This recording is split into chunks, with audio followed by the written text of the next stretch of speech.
eten. I love eten. Ja, en wie niet eigenlijk? Eten is zo onlosmakelijk verbonden met het wielrennen en in leven blijven, laten we eerlijk zijn, dat het eigenlijk best vreemd is dat er niet meer in duidelijke taal over wordt gepraat. Het wielrennen heeft de afgelopen jaren echt een gigantische stap gemaakt in het niveau. En dat wordt grotendeels gewijd aan dat er meer kennis is over een gezond dieet voor een wielrenner. Ik hoor super vaak in interviews met andere profs: ja, ik ben echt heel goed bezig geweest met mijn voeding. Maar wat is dat dan? Wat is goed bezig zijn met mijn voeding? Is dat sla eten met een energy gel eroverheen uitgesmeerd? Is dat Mathieu's favorite pasta met ketchup? Of ligt het allemaal een stuk genuanceerder? Daar ga ik in deze aflevering van Douwe 2.0 achterkomen. Want ik ga zitten met Jaime van Frias Food Coaching. Een echte eetprofessional.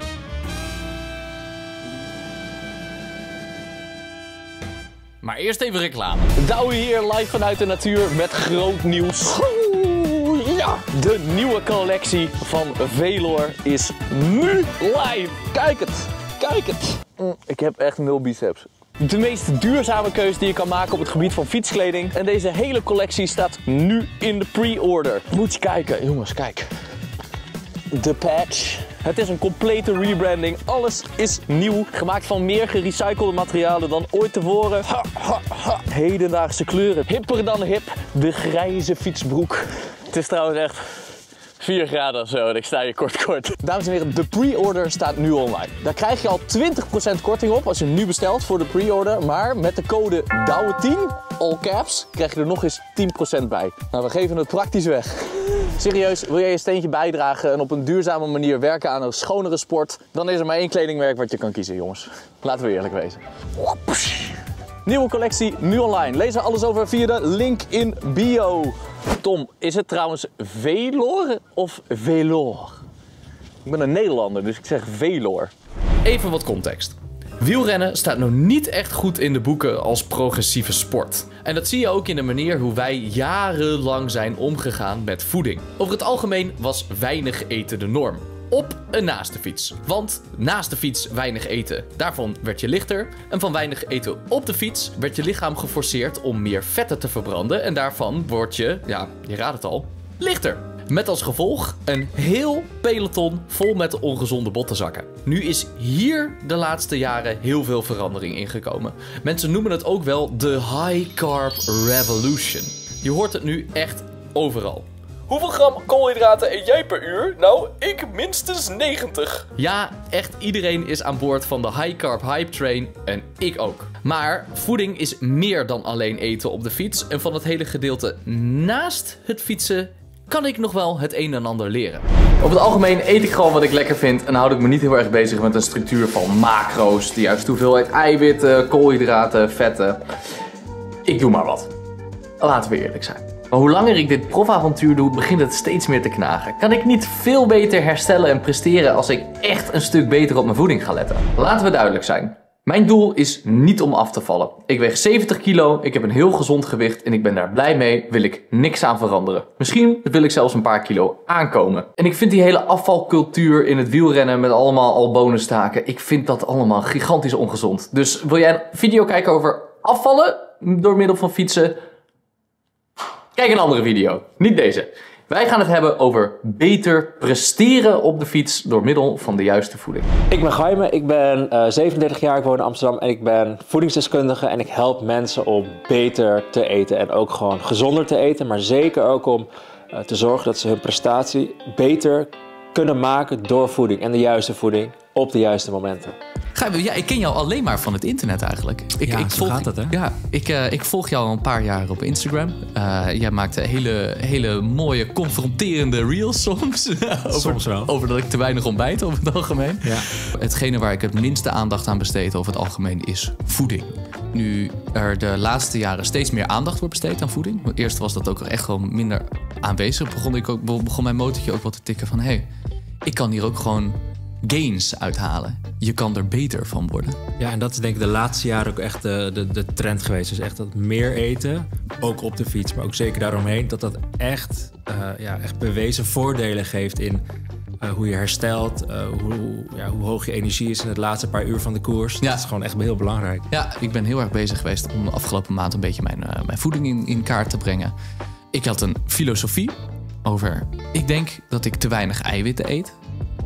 En dat ik daar wel aan wat aan kan werken. Ik wil met jou eigenlijk een beetje dieper induiken in mijn dieet. En dan hebben we een soort van een voorbeeld en dan kunnen we daarmee aan de slag. We pakken vrijdag 3 januari erbij. En mijn basismetabolisme is uitgerekend op 2230 calorieën per dag.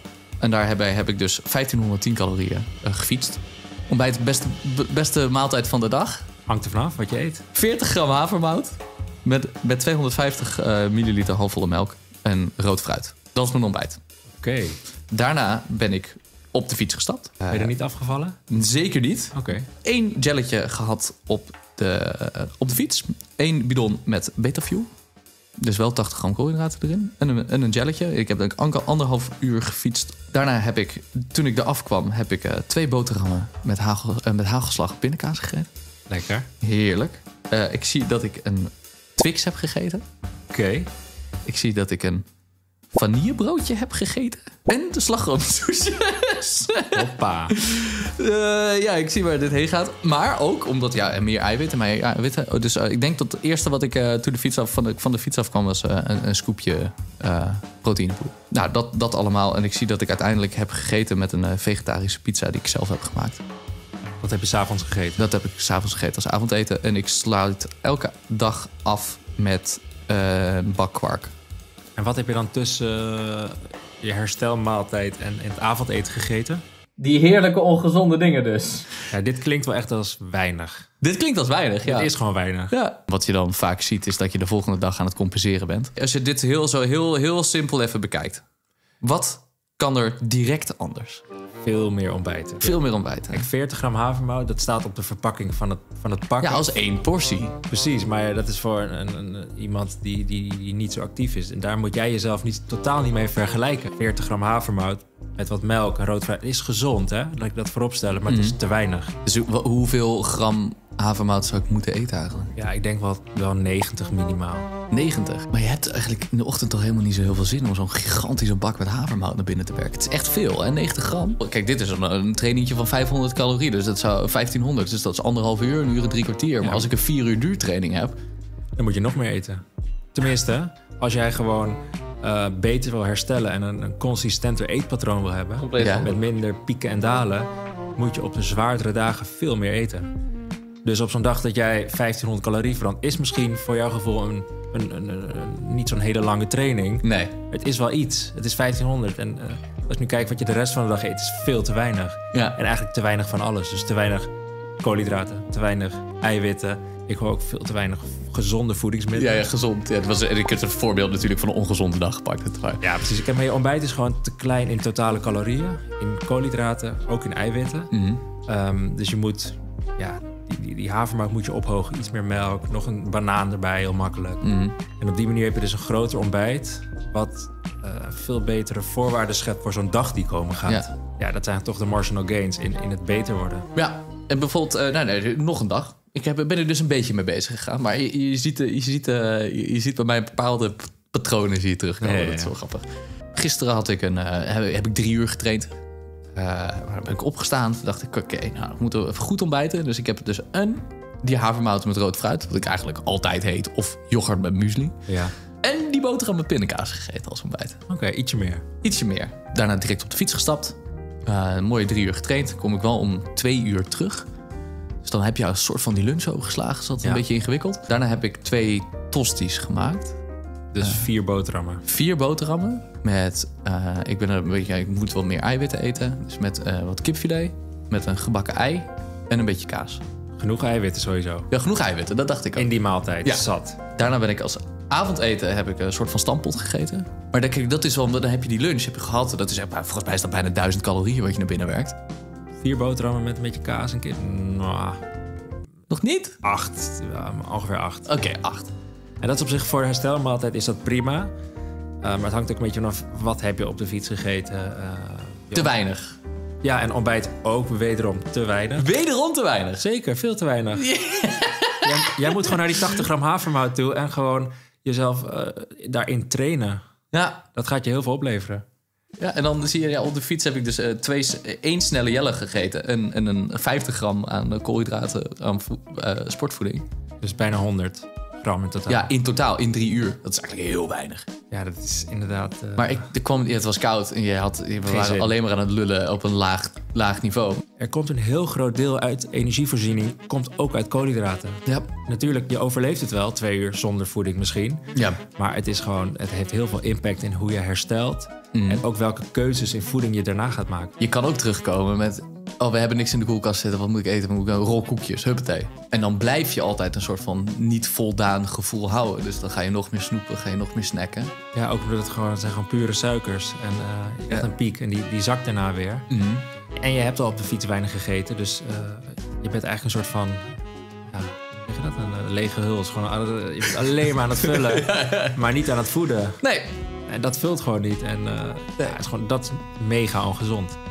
Kijk, als jij ontbijt met een havermout ontbijt met die boter en pindakaas, qua eiwitten zit je dan misschien 20 gram max op de fiets. 0 eiwit. Die tosties, kaas en dan ga je naar de tussen de 30 en 40. 40? Ja, best wel flink. Ja.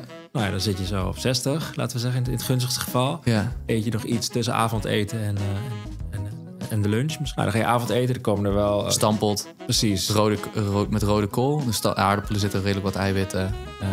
Ja. Ik heb een stukje vis gehad. Er zit weinig eiwitten in eigenlijk. Nou, hangt er vanaf. Kabeljauw. Er zit heel veel in. Ja, er zit heel veel in. Maar dan alsnog denk ik dat je de dag afsluit met misschien 100 gram eiwit in het gunstigste geval. Ja, beetje weinig. Dat is veel te weinig. Veel te weinig. Ja, jij moet echt wel zeker keer 1,6 je lichaamsgewicht. Dus dat is... Hoeveel is dat? Nou, dat is echt wel 120 ongeveer, denk ik. Oké, zoals je hoort, dit is een normale dag voor mij. Nou, je zit eigenlijk structureel te weinig eiwitten. Structureel iets te veel gesnoep.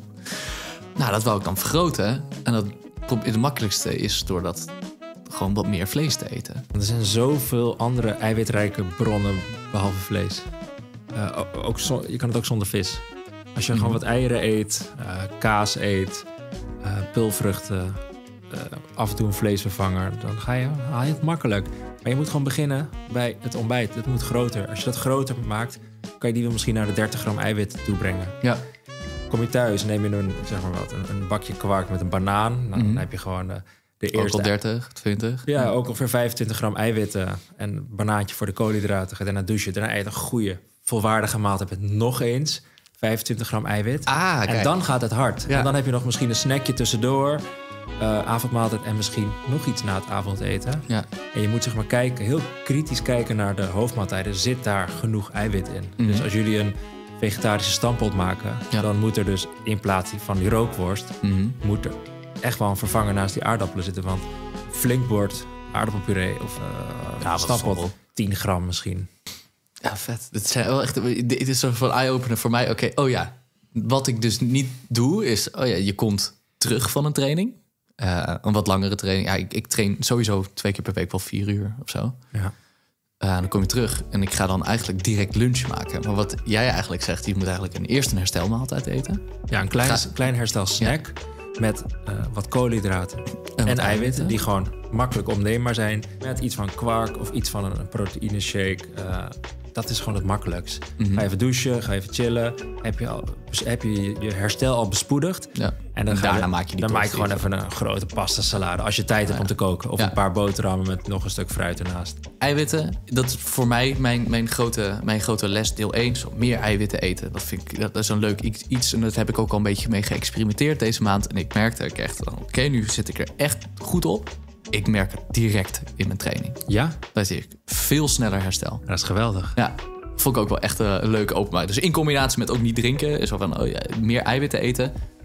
En wat ik denk, als je meer eiwitten eet, eet je automatisch ook gewoon wat meer. En dat je dan beter hersteld uit die trainingen komt.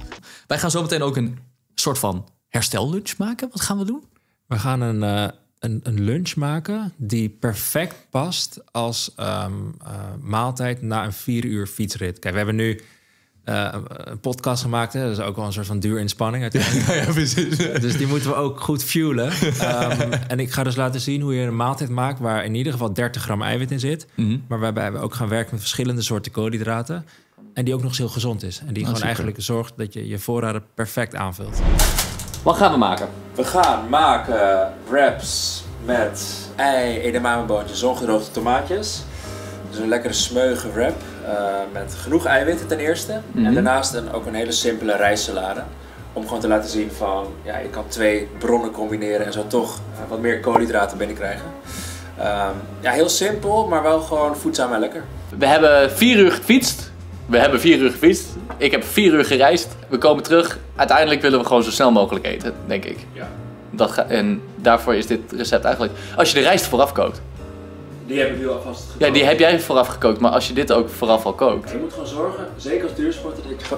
Kijk, als duursporter is het heel belangrijk om altijd iets van een graan zoals pasta, rijst, bulgur, dat je die al gekookt hebt, oftewel in de koelkast of de vriezer. Kwestie van ontdooien en je hebt gewoon altijd iets gezonds, maar wat ook gewoon genoeg koolhydraten bevat. Ik vind dat zelf heel makkelijk, zeker naast de boterham. Dat is gewoon top, dat is gewoon slim.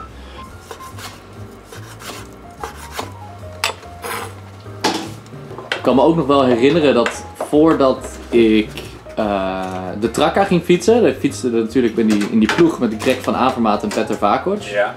En dan die dag ervoor, de hoeveelheid die hun aten, dat was echt indrukwekkend. Edamamebonen? Ja, hoog in eiwit hè. 100 gram edamameboontjes, dus 10 gram eiwit. Oh wow. Dus dat is wel een leuke snack, die ook heel gezond is. Dus ook heel veel vezels, vitamine E, K.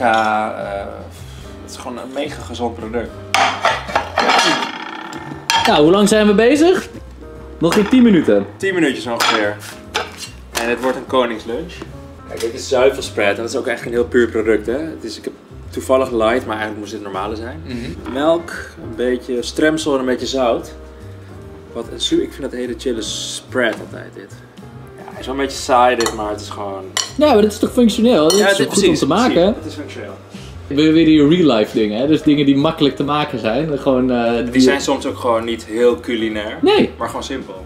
Dit heeft misschien de edamamebonen net niet, maar dit heeft bijna iedereen gewoon standaard in huis. Ja, denk ik ook wel. Nou, dit was redelijk letterlijk kijkje in mijn keuken. Ik hoop enorm dat jullie wat hebben gehad aan deze aflevering. Chaim en ik hebben er expres voor gekozen om mij te gebruiken als voorbeeld. Ik geef zo wel best wel wat van mijn privéleven weg. Jongens, ga daar een beetje goed mee om alsjeblieft. Wees een beetje lief. Zodat we een duidelijk voorbeeld hadden waar iedereen mee aan de slag kan. Want ik ben echt niet de enige die niet heel erg goed eet. En ik ben oprecht heel erg enthousiast en hyped om hier hard mee aan de slag te gaan. Want ik denk dat hier voor mij super veel te halen valt in mijn sport. En het is eigenlijk gek dat ik hier nooit eerder zoveel aandacht heb besteed. Ja, vroeger, ik heb het af en aan. Ik heb af en aan een beetje goed op mijn voeding gelet, maar ik val altijd terug in oude patronen. En dat probeer ik op deze manier een beetje te doorbreken. Deze video was onderdeel van de hele podcast. We hebben het nog over heel veel andere onderwerpen. Dus vind je dit interessant? Ga naar die aflevering van Indekken de podcast. Staat nu ook online. En vond je dit leuk en leerzaam? Geef een duimpje. Abonneer je alsjeblieft op het kanaal. Korte update nog? Ja, doe nog een korte update. Je kan wegklikken, maar als je nog iets wil horen... Ja, korte update nog. Jongens, we sparen de actievideo's een beetje op... zodat we gedurende het seizoen gewoon constant door kunnen gaan... met het posten van video's. Wil je meer content zien? Ja, Indekken de podcast is live. Dus je kan altijd een podcast luisteren. Er staan nu al 4 afleveringen online. Oh ja, nu 5 met deze erbij. Dus ja, je kan... er is content zat. Maar de actievideo's bewaren we een beetje voor echt in het seizoen. Hopelijk hebben jullie wat gehad aan deze Douwe 2.0 miniserie. En kunnen we met z'n allen iets beter worden in het nieuwe seizoen. Nou, hartstikke bedankt mensen voor het kijken. Luister die podcast. Volg alles. Like, subscribe. Tot de volgende. We gaan grenspalen klassiekers verkennen met Bram en Tom. Vet leuk.